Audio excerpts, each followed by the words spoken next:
மந்திரா விளங்கப்பட்ட புரோஜனம் விட்டு அரைக்கு மாளிகைக்கு தீயிட்டான். இந்த அரைக்கு மாளிகையின் தம்பி வேமனுடைய உதவினால் நாங்கள் தப்பித்தவர்கள். மீண்டும் நாட்டுக்கு சென்றால் பகை ஏற்படும். மறைமுகமாக கொஞ்ச நாள் வாழலாம். பாண்டவர் அரைக்கு மாளிகையில் இறந்ததாகவே இருக்கட்டும் அப்படின்னு, அதாவது 300 வங்களத்திலே பிராமணராக நாங்கள் வடிவெட்டிக் கொண்டு அனைவரும், அதாவது அரண்மனைக்கு சென்று மற்ற இடத்தெல்லாம் சென்று சாப்பாடு எடுத்துட்டு வர்றது. 5 பேர், எங்க அம்மா 6 பேர் ஒரு இடத்துல உட்கார்ந்து சாப்பாடு வாங்குறது. ஆமா, இப்படி வாழ்ந்து கொண்டிருக்கும் பாண்டவர்கள். துரியோதனன் பாண்டவர்கள் அரக்கு மாலையில் மாண்டுட்டாங்க மனசால் நினைச்சிட்டான். இது ஓராண்டு நிறைவு பெற்றது. அந்த நேரத்தில் தான் பாஞ்சால நாட்டிலே சுயவரைத்து அறிந்த பாண்டவர்கள் அங்கு சென்று பிராமண வடிவத்திலே அந்த வளையாத வில்வளைத்து வெற்றி பின்னாக கரண்படைத்து 5 திங்கள் திருமணத்தை செய்தோம். எப்படி 5 திங்கள்னா ஒரு வருஷம், ஆளுக்கு ஒரு வருடம் அந்த பெண்ணோடு கூடி வாழணும். மற்றவர்கள் இருவர்களையும் ஓரிடத்தில் இருப்பது இந்த ஓராண்டு காலத்தில் யார் பார்த்தாலும் சரி, அந்த கர்மத்தை தொலைப்பதற்கு காசி யாத்திரை செல்ல வேண்டும். 360 நாள். இப்படி நிபந்தனையோடு பாண்டவர்கள் அங்க வாழ்ந்தோம். ஏனென்றால் இந்த இந்திரபிரசத்தில் வாழும் போது திருலோக செஞ்சாரி நாரத மகாமுனிவர் வந்தார். தர்மராஜா, பஞ்ச பாண்டவர்கள் 5 ஒரு பெண்ணை கல்யாணம் செஞ்சிருக்கிறீங்க. நாளைக்கு அண்ணன் தம்பியிலுக்குள்ள பிரச்சனை ஏற்பட்டு சண்டை போடக்கூடாது, சண்டை வந்துடும். ஆமாமா, இதனால பெரிய விபரீதமே ஏற்பட வாய்ப்பு. அப்படின்னா நீங்க 5 பேர் ஒரு பெண்ணை கல்யாணம் செஞ்சீங்க. ஏற்கனவே அண்ணன் தம்பி 2 பேர் ஒற்றுமையா இருந்தாங்க. யாரு இருக்கு? சுந்திரன் சுந்தராபன் என்று 2 அண்ணன் தம்பி இருந்தாங்க. அவர்கள் ஒரு பெண்ணை 2 பேருமே கல்யாணம் செஞ்சு 2 பேருக்கு அந்த பெண்ணாடிய சண்டை வந்து அண்ணன் தம்பி அடிபட்டு செத்துருக்கிறாங்க. அதனால நீங்க 5 பேர் கல்யாணம் செஞ்சிருக்கிறீங்க ஒரு பெண்ணை, ஏதாவது விரைவு ஏற்பட்டோம். அதனால் நீங்கள் ஆளுக்கு ஒரு வருஷம் கூடி வாழுங்க. மற்றவர்கள் ஒரு வருடம் கூடி வாழும் போது ஒரு இடத்தில் இருப்பதை பார்த்துவிட்டால் இந்த பாவத்தை தொலைதல் ஓராண்டு யாத்திரை செல்லும் அப்படின்னு நாரத மகாமுனிவர் எங்களை கட்டளையிட்டிருக்கிறார். அதனால இந்த இந்திரபுரத்தம் என்ற நகரம் பாரடைந்த நகரமாக இருந்தது. என் பெரியப்பா தரதராட்சி மகாராஜனை கேட்க இந்த பாலடது நகரத்தை பாண்டவர்களுக்கு பாதிராஜ்யம் என்று காட்டினார். அதை இடித்து தரமட்டமாக்கி மத்திய மாளிகை குச்சிக்கோவரன் பட்டாசாலை பள்ளிக்குன்றம் அமைத்து இந்திரபுரத்தம் என்ற பெயர் சுட்டினோம். பாண்டவர்கள் இன்பமாக வாழ்ந்து வருகிறோம். அதனால் இந்த தினத்திலே என் அரண்களை திரௌபதி அழைத்து அவரிடத்தில் சற்று வார்த்தை நான் உரையாட வேண்டும். அது விரைவாக அழைத்து வா.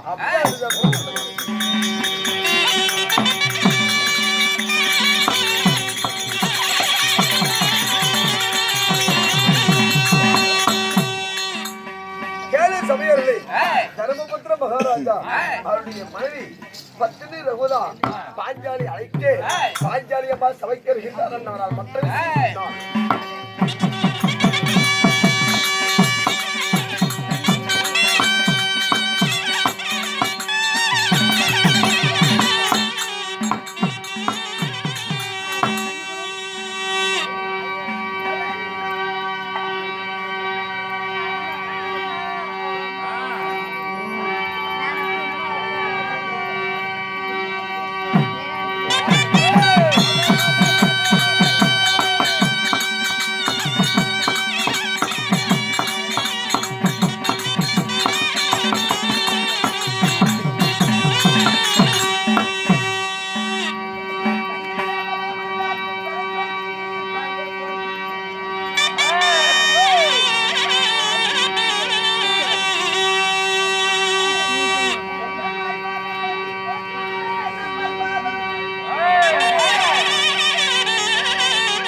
பிள்ளைக்கு உடம்பு சரியில்லை. ஆமா நான் ஊசி போட்டா எடுத்து வந்துக்கிறியா? அதான் எப்பவுமே ரெடியா தான் இருக்குது ஊசி.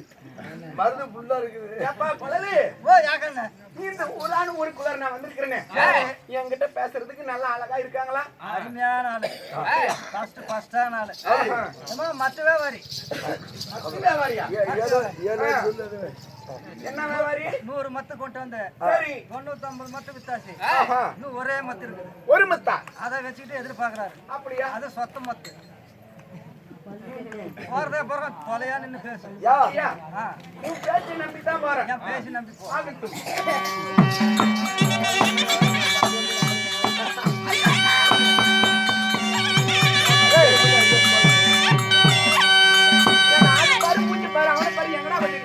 நானும் கண்டார ஓடி கேட்டு என்ன பல்லு மலை நடிச்சுட்டு வரமா? கட்டு பல்ல நம்ம கட்டிட்டு வந்துக்கலாம். கண்டிப்பா காட்டாளா? 36,000 செலவு. என்னத்துக்கு? 17,000. ராசாத்தி உன்னை எண்ணி ராப்பகலா கண்விழிச்சே, ராசாத்தி உன்னை எண்ணி ராப்பகலா கண்விழிச்சே, ராப்பகலா கண்விழிச்சே, ராணி உன்னை கைப்பிடிச்சே, ராப்பகலா கண்விழிச்சே, ராணி உன்னை கைப்பிடிச்சே. மஞ்சா சேவந்த பூவா மன்னார் குடியில் சுத்த பூவா, மஞ்சா சேவந்த பூவா மன்னார் குடியில் சுத்த பூவா, மன்னார் குடிக்கு போய் வந்தேன் மறிக்கொழுந்து வாங்கி வந்தேன், மன்னார் குடிக்கு போய் வந்தேன் மறிக்கொழுந்து வாங்கி வந்தேன். ராசாத்தி உன்னை எண்ணி ராப்பகலா கண்விழிச்சே, ராசாத்தி உன்னை எண்ணி ராப்பகலா கண்விழிச்சே, ராப்பகலா கண்விழிச்சே, ராணி உன்னை கைப்பிடிச்சே, ராப்பகலா கண்விழிச்சே, ராணி உன்னை கைப்பிடிச்சே.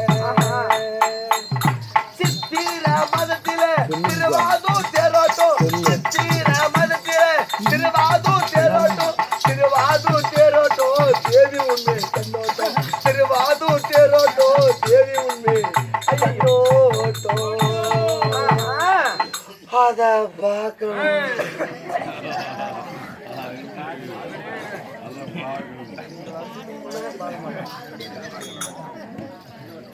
அண்ணா பாட்டு நல்லா பாடுறீங்க. அண்ணனுக்கு ஏதாவது இருந்தா கொடுங்கப்பா. என்ன மசருக்கு நான் கொடுத்தவன் நோவா? சரி போனால் போகட்டும். அவன் போல போட்டு வீட்டுக்கு யாரு அவங்க போயிட்டா இருக்கிறவங்க எல்லாம் பாடுறாங்க.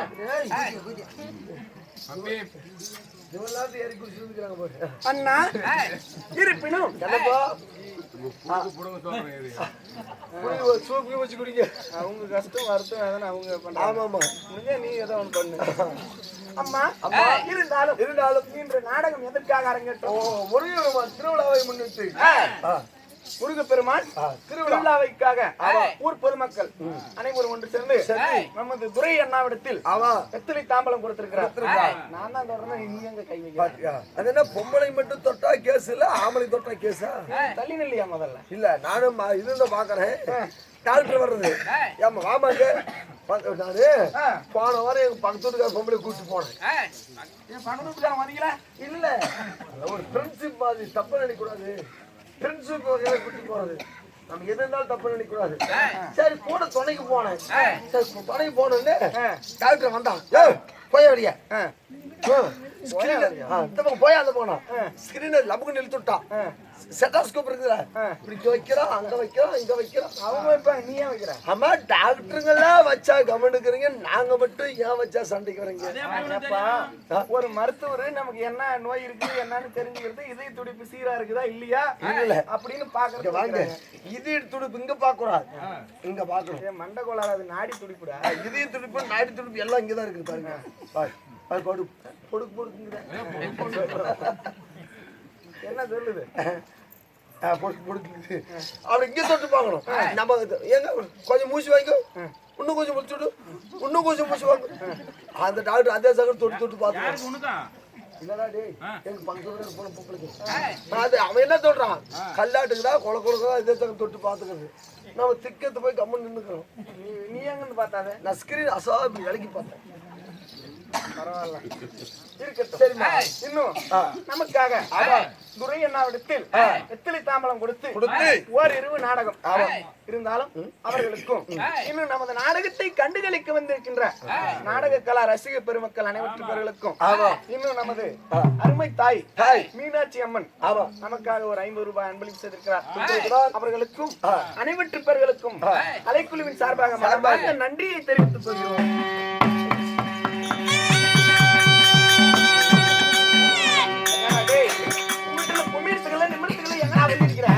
நானோட குமிழ் கும்பலாம் பத்தினி வந்து கூறுக்க அவ்வளோ இடம் இருக்குது போய் கும்மி வேண்டி தானே நான் அங்க குமிழா இருந்தா அது எது ஏன் இடம் எது அங்க அந்த பக்கம் நான் நிக்கிறேன் இனிமே உங்ககிட்ட கும்மியே கூடாது. சரி சரி ஆமா இங்கே இப்படி பண்றீங்க வீட்டுல என்ன பண்ண தெரியல சும்மா படுத்துக்கிட்டோம் சரி இருந்தாலும் நான் யாரு என் பெயர் விருத்தாந்திரம் அறிவிக்கிறேன்.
இப்போது தெரிந்ததா? ஒன்னும் புரியலம்மா. ஏனம்மா இந்த மத்தாள சவுண்டு குழல் சவுண்டு சால்ரா சவுண்டு அதிகமா இருக்கிறது. இப்ப அமைதியா இருக்கிற இப்ப சொல்லுங்க. இப்ப சொன்னா தெரியும். இப்ப சொன்னா புரிஞ்சுக்குவேன். அம்மா என்னுடைய பெயர் திரௌபதி என்று சொல்லக்கூடிய பாஞ்சாலி. பாஞ்சாலி. ஆமா அம்மா. தாயே பத்தினி ரகுவதா பாஞ்சாலி அடி. ஆமாடி. அப்பா ஓய் நிறைய வார்த்தை உங்ககிட்ட அறியாத புத்தியில் தெரியாத வார்த்தை நிறைய பேசிவிட்டேன்ப்பா, பேசிவிட்டேன். உண்மைதான். என்னை மன்னித்து விடுங்களப்பா, என்னை மன்னித்து விடுங்க. மூதேவி கண்ணு திறந்த பிறகு எங்கடா மன்னிப்பு கேட்கிற இடமா இருக்கு. இல்லம்மா, எதையும் தாங்க மிதியும். உள்ளூர் தானே உனக்கு. நாளைக்கு போனா காரி மாட்டாங்க. பெரிய மனுஷனா யார் சொல்றது? நம்ம தலைக்காரன் சொல்றீங்க, சுத்த சொல்றேன். ஆமா, நல்ல பேர் எடுத்து நம்ம திருக்குறள் எழுத போறோம். நல்ல பேர் எடுத்தா திருக்குறள் எழுதிடணுமா? திருக்குறள் எழுத போறோம். அம்மா, என் பெயரோ யாக ஜானகி என்று சொல்லக்கூடிய திரௌபதி. திரௌபதி உண்மைதான். சரி, இருந்தாலும் நீ எப்படி பிறந்த? ஓஹோ, யாரால பிறக்கப்பட்டவள்? நான் எப்படி பிறந்தவள்? தாய் தந்தை யாரு? உரைக்கிறேன், சற்று செவி கூர்ந்து ஆமதிக்கிறேன். ஆகட்டம்மா, போட ஓட்டு.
நான் எப்படி பிறந்தவள்? எப்படி பிறந்தவள் அம்மா? என்னை பெருக்க வைத்தாரே ஆமா, எங்க அப்பா.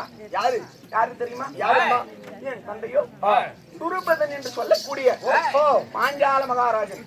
தந்தையார் பாஞ்சால மன்னன். ஆமா. தாய் யாரம்மா?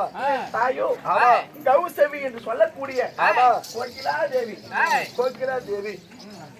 கோகிலா தேவிக்கும் உன் தந்தை பாஞ்சால மன்னனுக்கும் நீங்க உடன் பிறந்தவர்கள் எத்தனை பேரு?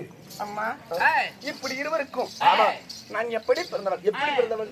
நான் பிறக்கும் போது அக்னி வேள்வியிலே நான் உதித்தவள். அக்னி வேள்வியில் பிறந்தவள். ஆமாடி. இருந்தாலும் என்னோடு உடன் பிறந்தவர்கள் எத்தனை பேரு? என் அருமை சகோதரன் துருஷ்டதுய்மன். ஆமா, இளையவன், அதாவது சிகண்டினி. சரி, இப்படி நாங்க மூவர் பிறந்தோம். 3 பேர் பிறந்து யார நீ திருமணம் செஞ்ச? ஐயோ, ஏப்பா, என்னடி இப்படி கேக்குற? அதான முக்கியம். என்ன வந்ததுல இருந்து அதை பார்க்கணும், திருமணம் பண்றது இதே உனக்கு பொழப்பா போச்சா? இல்லைங்க, இப்படி தப்பு நினைக்கணும். பிறந்த இடத்துல நினைக்கலாம், இருந்த இடம் போல இருக்கும். அம்மா, நான் யாரை திருமணம் செய்தேன்? யாரை? என்னுடைய கணவர். யார் கணவர்? என் திருமணம் எப்படி நடைபெற்றது? ஆமாமா, வேண்டாம். யானை அத பத்தி ஏன் பேசுகிறேன்னா, எங்கோ அம்மா. சரி, நீ அக்னியில் பிறக்கக்கூடிய காரணம் என்ன? ஏன்னா உலகத்துல எல்லாருமே தாய் தந்தரு வயிற்றுல தான் பிறந்தவங்க கேள்விப்பட்டிருக்கிற. நான் அக்னியில் பிறந்தேன்னு சொல்றியா, அதுக்கு காரணம் என்ன? அப்படியா? ஆமாம்மா. இருந்தாலும் என் தந்தையாரா விளங்கக்கூடியவர் பாஞ்சாலராஜன். சரி, சிறு வயதில் பாடசாலைக்கு கல்வி பயின்றான். சரி. அப்போது பாடசாலையில் முதல் மாணவனாக துரோணாச்சாரி என்பவர் சிறந்தவராக இருந்தார். சரி. அப்போது என் தந்தை பாஞ்சால மன்னனுக்கு எந்த வித்தையை கத்துக் கொடுத்தாலும் சரி அப்பயே மறந்துடுவார். அப்போது என் தந்தை பார்க்கிறார், வருங்காலத்தில் ஒரு நாடாளக்கூடிய அரசன் இப்படி இருந்தா நம்மளை யாராவது மதிப்பாங்க? மதிக்க மாட்டார்கள். ஒரு அரசனாக கூடிய தகுதியே இல்லாதவர் அப்படி என்று சொல்வார்களே. சரி. அதற்காக என் தந்தை துரோணனிடத்தில் சென்று உனக்கு தெரிந்த வில்வித்தைகள் எல்லாம் கற்றுக் கொடுத்தா கற்றுக் கொடு, என்னுடைய நாட்டிலே நான் அரசவைக்கு வரும்போது பாதி நாட்டை தருகிறேன் அப்படி என்று துரோணனிடத்தில் உரைத்தார். அப்படி அதை கேட்டு துரோணாச்சாரியாரும் என் தந்தைக்கு அனைத்து வித்தைகளையுமே கற்றுக் கொடுத்தார். அதன் பிறகு சில காலம் கழிந்தவுடனே என் தந்தை பாஞ்சால நாட்டுக்கு அரசனாயிட்டார். அதனால் அப்போது அந்த துரோணருடைய மகனா விளங்கக்கூடியவர் அஸ்வத்ராமன் தன்னுடைய மகனுக்கு பால் வாங்கி ஊத்த முடியாத அளவுக்கு குடும்பத்தின் வறுமை. அதனால அப்போது துரோணர் பாஞ்சாலன் சொன்னாரு, நாட்டிற்கு அரசனானா பாதி நாட்டு தரன்னு சொல்லி இருக்கிறாரு. குரு காரிக்கையா 2 பசுமாடுகளை வாங்கி தன்னுடைய மகனுக்கு பால் ஊட்டி வளர்த்தலாம் அப்படி என்று எண்ணம் கொண்டு என் தந்தையிடத்தில் தன்னுடைய மகனை அழைத்துக் கொண்டு வந்தார். அப்படி வரும் தருணத்தில் என் தந்தையார் பார்க்கிறார், இந்த துரோணன் தன்னுடைய நண்பன் என்று சொல்லிட்டார். என்னை போன்ற சத்திரியர்கள் எல்லாம் அவமானமா பேசுவார்கள். அதனால இவர் யார் என்று தெரியாது. இவருக்கு என்ன வேணுமோ அதை கொடுத்து அனுப்புங்க அப்படின்னு சொல்லிவிட்டார். அதை கேட்ட துரோணாச்சாரியார், இல்லையப்பா நான் உன்னுடைய சிநேகிதன் நண்பன் நான் தான் துரோணன். அன்று தினத்திலே எனக்கு பாதி நாட்டையே தருகிறேன் குரு காணிக்கையாக என்று சொன்னாயே, மறந்து விட்டாயா அப்படி என்று கேட்கப்பா உனக்கு பிச்சை வேணும்னா கேட்டு வாங்கிட்டு போக வேண்டியதான். நான் குலத்திலே ஒரு சத்திரியன், நீ ஜாதியில் ஒரு பிராமணன், நீ நானும் எப்படி நண்பனா இருக்க முடியும் அப்படி என்று சொல்லி என் தந்தையார் அந்த துரோணாச்சாரியார் அவமானம் செய்து விட்டார். அவமானத்தை பெற முடியாதவர் என்ன செய்தார்கள்? அடே மூடனே துரோகி, என்னவா உன்னல்லப்பா அவங்க 2 பேர் பேசிக்கிறாங்க. ஆமா சரி. என் தந்தையை கேட்கின்றார், எப்படி அதாவது நண்பனுக்கு நீ துரோகம் செய்து விட்டாய், இனிமேல் நீ ஒரு சத்திரியன் என்ற குணத்தினால் தான் இப்பேற்பட்ட காரியத்தை செய்தார். உன்னை போன்ற சத்திரியர்களுக்கு வில்வித்தை கற்றுக் கொடுத்து என் பாஞ்சால நாட்டையும் உன்னையும் என்னுடைய தேர் காலில் கட்டி போடலன்னா நான் துரோணாச்சாரியார் இல்லை அப்படி என்று சபதம் வைத்துட்டார். அதன் பிறகு பாண்டவர்களுக்கும் கௌரவர்களுக்கும் வில்வித்தை கற்றுக் கொடுத்து அதன் பின்னே என் தந்தை பாஞ்சால மன்னனை தோற்கடித்து அவரிடத்தில் கொண்டு போய் ஒப்படைத்தார். சரி. அதன் பிரகாரம் என் தந்தை பார்த்தார், இந்த ஜாதியில் பிராமணனாய் பிறந்தவர் வைத்து சபதத்தை நிறைவேற்றிட்டார் அப்படி என்று சொல்லி இந்த அவமானத்தை பொறுக்க முடியாத என் தந்தை நெருப்பிலே அதாவது யாஜர் உபயாஜர்கள் என்று சொல்லக்கூடிய மபரிசிகளை வைத்து யாக வேள்வியை உற்பத்தி செய்தார். அந்த யாக வேள்வியிலே இந்த திரௌபதியும் அண்ணன் திருஷ்டதுயுமனும் எதற்கு அதாவது என்னை வெற்றி கொண்டார்களே அந்த பாண்டவர்கள் தோலுக்கேற்ற ஒரு பெண்ணை படைப்பேன் என்று துரோணனிடத்தில் சபதம், துரோணரை கொல்வதற்காக ஒரு ஆண்மானை படைப்பேன் அப்படின்ற சபதத்தின் காரணமா எங்களை படைத்தார்கள். அப்படி படைத்து என்னை பாண்டவர்களுக்கு திருமணம் செய்து கொடுத்தார். சரி. அவர்கள் யாரும்பா? அதாவது என்னுடைய பெரிய கணவர் தர்மபுத்திரர், இளையவர் பீமன், அர்ஜுனன் மற்றும் நகுல சகாதேவர், இப்படி 5 மாலையிட்டால் இந்திர பிரசத்தில் இருக்கிறோம். ஆமாம்பா, ஏதோ காரணமாக உன்னுடைய அர்த்தம் இருக்கிறார்.